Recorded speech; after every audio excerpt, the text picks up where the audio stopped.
Aquarius, hi! Welcome to Mr. Queen PH at ito ang inyong weekly reading ngayong May 13 to 19, 2024. This is a general reading. Just take what resonates. Watch your Sun, Moon, Rising, Venus for other messages. And thank you sa lahat ng mga sumusuporta dito sa ating channel. Just a reminder, gamitin nyo lamang ang reading na to bilang gabay.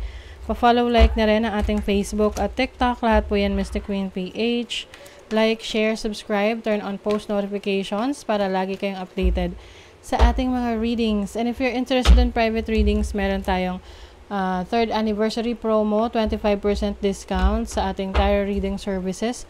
Pag nag-book kayo from May 2 to 15, 2024. Ayan. So, yung link nasa description at sa pinned comment.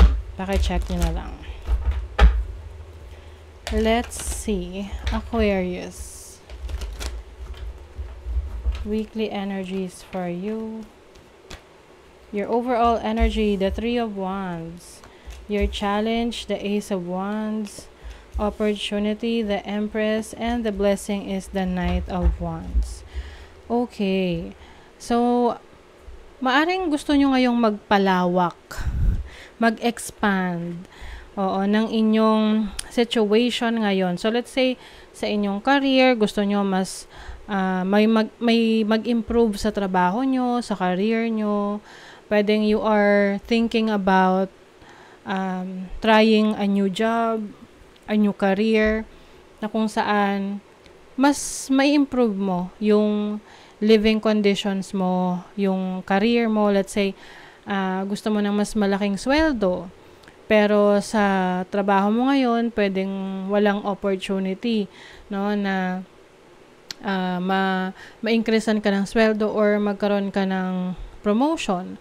So, yung iba sa inyo, nag-iisip na kayo ng ibang paraan. Pwedeng isa doon, it's either magninegosyo ka or lilipat ka ng trabaho or kumpanya. Na kung saan merong mas maibibigay sa'yo na mas mataas na income. So, ngayon, yung iba, ang challenge nyo is kung paano kayo magsisimula. Kasi pwedeng sa ngayon, niisip nyo pa lang, okay, ito yung gagawin ko, pero hindi pa kayo nagtitake ng action. Let's see, what is the 3 of Wands? Parang may hinihintay kayo Ito yung tipong binibigyan mo ng chance yung company mo, yung trabaho mo, na magkaroon pa ng opportunity for you in the future. Na iniisip mo, baka siguro next year. Oo, baka pag nag-stay pa ako rito, mabibigyan nila ako ng mas magandang opportunity. Pero I see na some of you, pwedeng pinapaasa na lang kayo, no? Pwedeng ganon. Yung tipong nag-e-effort ka nang nag-e-effort, pero wala ka masyadong nakikitang resulta.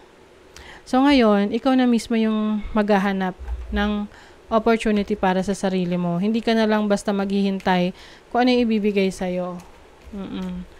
So, with the Ace of Wands as your challenge, may mga pangamba, no, na paano magsisimula. Lalo na kung matagal ka na sa company na yan. Yun na yung source of income mo for how many years. So, yung pagsisimula, medyo nakakakaba para sa'yo. You have the 7 of Wands as a challenge. So, maaring yung iba sa inyo, mabilis kayong ma-impluwensyahan ng ibang tao. Like, yung mga nasabihin nila na, sigurado ka na ba? Halimbawa na ikwento mo sa isang kaibigan na, gusto ko sumubok na ibang work. Sabihin na kaibigan mo, sigurado ka ba? Stable ka na dyan regular ka na sa trabaho mo na yan. May mga benefits ka na, ba't hahanap ka pa sa iba? So, syempre, maguguluhan ka na, o nga naman, bakit nga ba ako maghahanap pa? Kaya lang, may pagkakataon kasi na, yung sinasabi na enough is enough, na nabigyan mo na ng chance, yung situation na yun, yung company na yan. Let's say, binigyan mo ng 3 years, pero walang nangyari. Hindi tumaas yung sweldo mo, hindi ka na promote, walang pagbabago. So, ngayon, mapapaisip ka, sa mga susunod na taon ba, may magbabago ba? Oo. Kung wala kang gagawing, kung hindi magagaling mismo sa'yo yung pagbabago. So, some of you, pwedeng yun naiisip nyo. Parang mabilis kayong maapektuhan. But you have the opportunity to be more abundant. Okay? So, this is the Empress energy. Very creative. So, meron rin kayong mga creative skills, creative talents na pwede nyo subukan. Baka dun kayo mas umunlad. O, diba? With the Queen of Pentacles. Some of you, meron kayong pagkakataon na kumita ng pera kahit nasa bahay lang. Uso na yan ngayon. Work from home, can be a content creator, na wala kang boss, you can take care of yourself. What is the Knight of Wands? Some of you may blessing of travel. Travel opportunities. Pwede rin itong opportunity na ito na iniisip nyo. Pwede kasing plano nyo pa lang na mag-abroad eh. So, syempre, proseso yan. Hindi naman yan basta-basta plano mo mag-abroad, kinabukasan nasa abroad ka na. It takes a lot of effort din. Kaya nga dapat pag magte-take ka ng risk, dapat well calculated. So, kung may current job ka ngayon, gusto mo mag-abroad, so magstay ka muna sa trabaho mo habang nag-aasikaso ka ng papers mo, nag-a-apply ka, and then kapag sigurado na yung opportunity sa abroad, saka mag-resign, 'di ba? O at least ayon, talagang madaling mag-decide kasi makikita mo talaga yung diferensya kung saan ka mas mapapabuti. Yung iba sa inyo may blessing ng sasakyan. Pwedeng makakabili kayo ng sasakyan, pwedeng ma-approve yung loan nyo, yung car loan ninyo. So, kung ano man yung ipupursue nyo ngayon, tatahakin yung landas. Kung nandun yung passion nyo, nandun yung focus nyo, definitely you're going to be successful. Okay? So, sa money, career, finances, you have the Queen of Swords, the Queen of Cups, and the Six of Pentacles. Yes, I think kung saan mo sa tingin na dinideserve mo, dun ka magsistay. Okay? Gusto mo rin na masaya ka sa ginagawa mo eh. Diba may advancement, may career growth, opportunities are coming your way. And then connections. So, importante rin yung mga connections mo. Sabi nga nila, your network is your net worth. So, pwede may mga bago kang kaibigan, connections, friends, na pwedeng in the future makakatulong sa'yo para ma-achieve mo yung mga goals and dreams mo. Maaring merong taong tutulong sa'yo para makapag-abroad ka or magbibigay sa'yo ng assistance pagdating sa proseso na kailangan mong gawin, pagdaanan. So, mas magiging madali na sa'yo. Sa relationship, you have the Five of Wands, the Star, and the Five of Cups.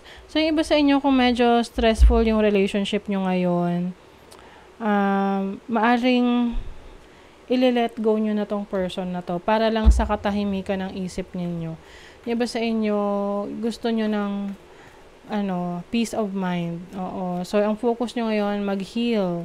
Healing from your past relationship. Kasi maaring nagiging magulo na, parang tipong paulit-ulit na lang kayo nag-aaway. O ayan codependency. Nagiging dependent na yung person mo sa'yo, or pwedeng ikaw dependent na sa kanya. So, kailangan dyan is i-check mo yung sarili mo if itong relationship na to is healthy pa ba sa inyo. And be more expressive. Kung talagang ayaw mo, 'di ba? Kung gusto mo. So, ngayon, clear na sa'yo yung gusto mo sa relationship. Whether single ka or in a relationship, you want a relationship na kung saan andun yung love, andun yung care. Alam mo yun, talagang very expressive ng nararamdaman niya. And you are also manifesting your dream person. Yung talagang gusto mo. Alam mo na dinideserve mo. Calm. A breakdown is often followed by a breakthrough. Remain calm. Kalmahan mo lang daw kahit na may mga challenges. Lalo na sa relationship. Kasi ibig sabihin yan, kung meron mang separation, problema sa relationship nyo na magli-lead sa separation, ibig sabihin yan, it's meant to happen. Dahil merong bago na opportunity for you. O, diba, may surprise. Release your expectations and be open to surprise. Oh. Maaring merong surprise sa'yo ang universe na, uy, ito, Aquarius, para sa'yo to. Ito yung regalo ko sa'yo. So, that is your reading, Aquarius. Thank you so much. Bye!